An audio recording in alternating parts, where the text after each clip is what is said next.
Hello students, YouTube के channel management with DP Singh में आज अपने बीकॉम पार्ट सेकंड के paper second principle of marketing में मार्केट सेगमेंटेशन या कह दें मार्केट सेपरेशन, हिंदी में कहेंगे बाजार विभक्तिकरण पर चर्चा करेंगे। इसे समझने का प्रयास करेंगे। देखिए, जैसे नाम से स्पष्ट हो रहा है, बाजार सेपरेशन या ज़्यादातर बुक्स में इसके लिए वर्ड मार्केट सेगमेंटेशन यूज़ किया गया है कि बाजार विभक्तिकरण। आइए इसे समझते हैं, क्या है ये। देखिए, जब हम मार्केटिंग में कुछ सोचते हैं कैसे प्लानिंग की जाए, विचार करते हैं नीतियाँ बनाने के लिए, मार्केट के लिए नियोजन करने के लिए, तो हमें ये देखना होगा कि मार्केट की नेचर क्या है, मार्केट कैसा है।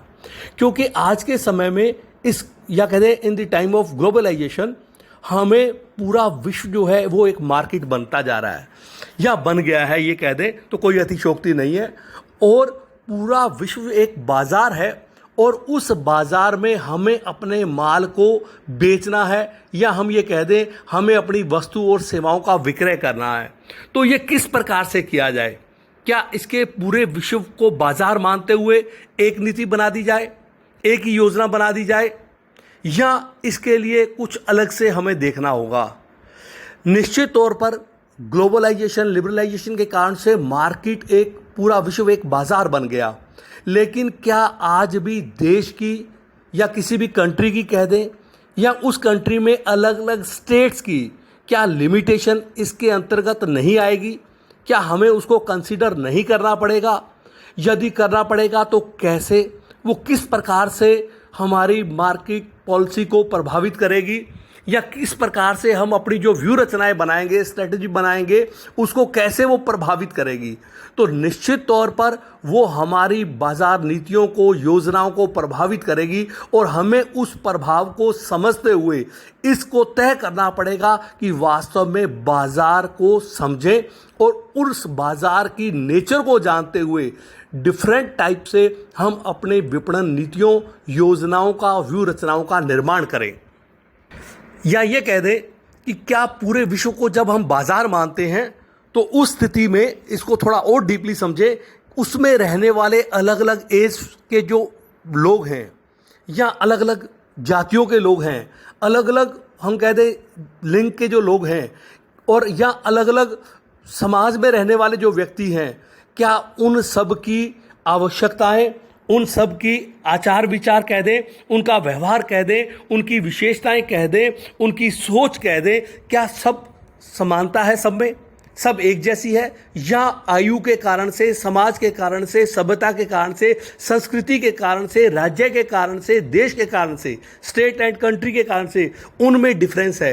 यदि है तो निश्चित तौर पर वो हमारी बाजार संबंधी नीतियों को प्रभावित करेंगे और हमें इसके लिए उनके प्रभाव को समझना पड़ेगा और बाजार का हमें सेगमेंटेशन या बाजार सेपरेशन पर विचार कर उसको निर्धारित करना पड़ेगा।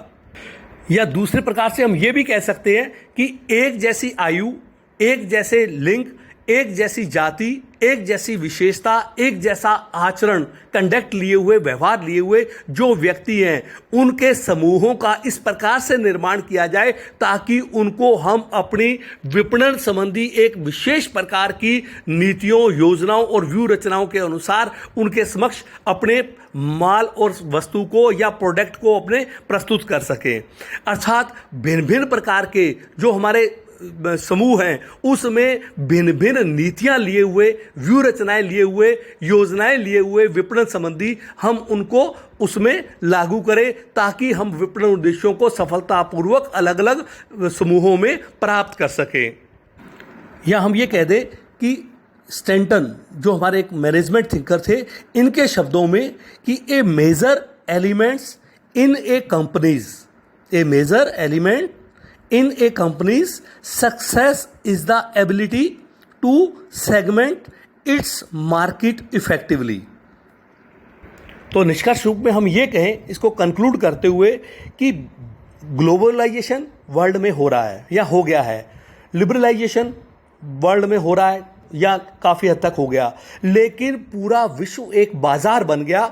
उस एक बाजार बनने पर हम एक नीति लागू करके बाजार में अपनी वस्तु और सेवाओं को बेच सकते हैं या नहीं। तो हमने इसमें यह जानने का प्रयास किया कि पूरा बाजार, पूरा विश्व एक बाजार है, लेकिन उस बाजार में अलग अलग कंट्रीज, अलग अलग स्टेट, उन स्टेट्स में भी अलग अलग सोसाइटी, अलग अलग हम कह दें जाति समूह, अलग अलग विशेषताएं, आवश्यकताएं या अपनी संस्कृति ली हुई सभ्यताएं हैं, इसलिए उनकी सोच में अंतर है। तो निश्चित तौर पर हमें उसके समक्ष अपने किसी भी प्रोडक्ट या सर्विस को लाने के लिए, प्रस्तुत करने के लिए हमें उनको समझना होगा, उन समूहों को, उन ग्रुप को और उनकी विशेषताओं को, समान विशेषताओं को, सिमिलर जो उनकी कैरेक्टरिस्टिक्स हैं उनको समझते हुए अलग अलग समूहों का निर्माण कर उसी अनुसार हमें अपनी विपणन योजनाएं बनानी होंगी। That is market segmentation, market हम कहते हैं सेपरेशन अकॉर्डिंग टू, या हम कहते हैं व्यक्तियों की, ग्राहकों की नीतियों के अनुसार हमें अलग अलग छोटे छोटे समूहों में उनको बांटना होगा, बनाना होगा, तभी हम अपने विपणन उद्देश्यों को प्राप्त करने में सफल हो पाएंगे। आइए स्टूडेंट्स, अब अपने meaning and definition of market segmentation या मार्केट सेपरेशन को समझने का प्रयास करते हैं। देखिए, इसमें दो शब्द आएंगे, एक तो आएगा हेट्रोजीनस और दूसरा आएगा होमोजीनस। दो शब्द हैं, दो वर्ड हैं जिसके आधार पर हम इसके मीनिंग को समझ सकते हैं। एक है हेट्रोजीनस, ये कहते हैं विभिन्न या विजातियां, मतलब डिफरेंट टाइप के ग्राहक, विजातियां जिनके अलग अलग समूह हैं। और होमोजीनस जिसका समान है विशेषताएं, आवश्यकताएं। इन दो शब्दों के माध्यम से हम इसके अर्थ को समझते हैं कि सामान्य शब्दों में बाजार विभक्तीकरण या मार्केट सेगमेंटेशन एक ऐसी प्रक्रिया है जिसमें किसी बाजार की विभिन्न, विजातीय या हेट्रोजीनस ग्राहकों, उनकी विशेषताओं, उनकी आवश्यकताओं, उनके व्यवहार आदि के अनुसार अध्ययन करते हुए उसे होमोजीनस या कह दें समजातीय, हम कह दें समजातीय समूहों में विभाजित किया जाता है। और प्रत्येक समूह जो सेम करैक्टर लिए होते हैं उसके लिए विपणन कार्यक्रमों का, विपणन व्यूह रचनाओं का, नीतियों का निर्धारण किया जाता है ताकि हम सफलतापूर्वक विपणन संबंधी उद्देश्यों को प्राप्त कर सकें, हम अपनी प्रोडक्ट एंड सर्विस को सफलतापूर्वक बेच सकें। तो ये था meaning of market segmentation, market separation. आइए अब डेफिनेशंस देखते हैं। तो फर्स्ट आती है फिलिप कोटलर के अनुसार। फिलिप कोटलर, क्या कहा फिलिप कोटलर ने? बाजार विभक्तीकरण एक बाजार के समान प्रकार के ग्राहकों को, किसी भी बाजार के समान प्रकार के ग्राहकों को उप समूहों में विभाजित करने की प्रक्रिया है तथा उस उप समूहों में काल्पनिक रूप तय करके फिर उसके पश्चात बाजार में, उस बाजार में विपणन मिश्रण को लेके प्रवेश करना बाजार विभक्तीकरण है। तो फिलिप कोटलर ने स्पष्ट किया कि बाजार जो मार्केट सेगमेंटेशन है ये क्या है? बाजार का एक प्रकार से डिवीजन करना है और उसे सब डिवीजन में डिवाइड करना। किस प्रकार से? कस्टमर्स को मद्देनजर रखते हुए, उनकी रुचि, फैशन, आवश्यकताओं को मद्देनजर रखते हुए उस बाजार का निर्धारण करना है, काल्पनिक रूप से सोच रखते हुए, और फिर उसमें अपनी विपणन जो मिश्रण आपने तैयार किया है उसकी योजना बनाकर उसके साथ बाजार में वस्तु और सेवाओं को विक्रय करने के लिए उतरना। दैट इज कॉल्ड, उन्होंने बताने का प्रयास किया कि वो क्या कहलाएगा? Market segmentation. दूसरी डेफिनेशन अपने देखते हैं स्टैंटन के अनुसार। बाजार विभक्तीकरण किसी भी उत्पाद के संपूर्ण विजातीय, मतलब हेट्रोजीनस बाजार को अनेक उपखंडों में या उप बाजारों में विभाजित करने की एक ऐसी प्रक्रिया है ताकि प्रत्येक खंड में महत्वपूर्ण जो भी उसके पहलू है में समजातीय, मतलब होमोजीनियस हो जाए।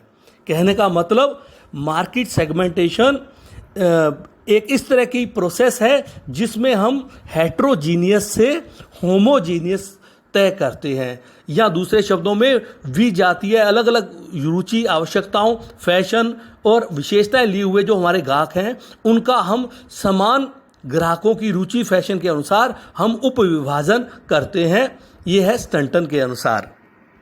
इस प्रकार निष्कर्ष में हम कहेंगे कंक्लूड करते हुए कि बाजार विभक्तीकरण एक ऐसी प्रक्रिया है जिसमें हम हेट्रोजीनियस विभिन्न विजातीय ग्राहकों या संभावी ग्राहकों को उनकी विशेषताओं, आवश्यकताओं, व्यवहार के अनुसार जो समान रूप से मिलती है, होमोजीनियस समूहों में मतलब समजातीय समूहों में विभाजित किया जाता है ताकि हम समान प्रकार की विशेषताएं, आवश्यकताएं, रुचि, फैशन लिए हुए ग्राहकों को एक समान विपणन मिश्रण और व्यू रचना तैयार करके अपने विपणन उद्देश्यों को प्राप्त करने में सफल हो सकें।